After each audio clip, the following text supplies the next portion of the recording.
Келесі де жеңесіз, әке. Аузыңды жап. Неге қарайсың? Фердинанд. Осындасың ба? Мен таңдады, түсінесің бе? Әкең алаңдағы даңқ үшін шайқасады. Міндетті түрде кету керек бе? Иә, әрине, кетуім керек. Қой, Ферд. Бұл әрбір бұқаның арманы емес пе? Мүмкін. Ал менің арманым болмаса ше?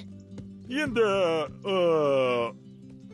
Ферд, сен әлі баласың. Өскенде, армандарың да бәрі де өзгереді. Бір нәрсеге көзім анық жетеді. Сен менен де үлкен, менен де мықты боласың. Сөзме сен. Рас па? Шын айтам, иә, көресің әлі. Алаңға барасың да чемпион атанасың. Шайқаспай-ақ чемпион бола алам ба? О, Фердинанд. Әлемнің сондай болғанын қалар ем. Рас айтам. Бірақ бұл мүмкін емес, балам. Түсінесің бе?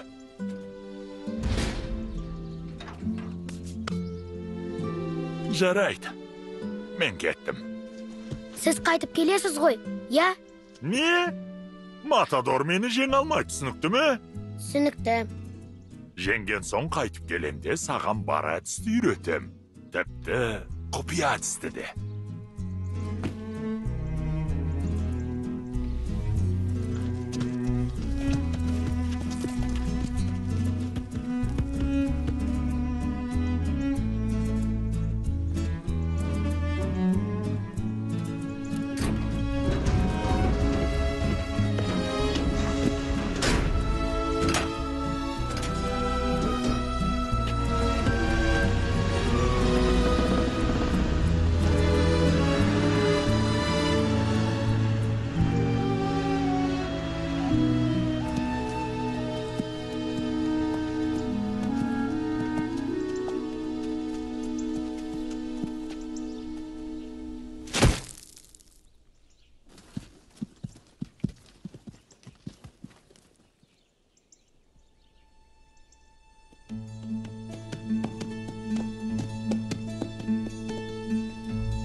Әке.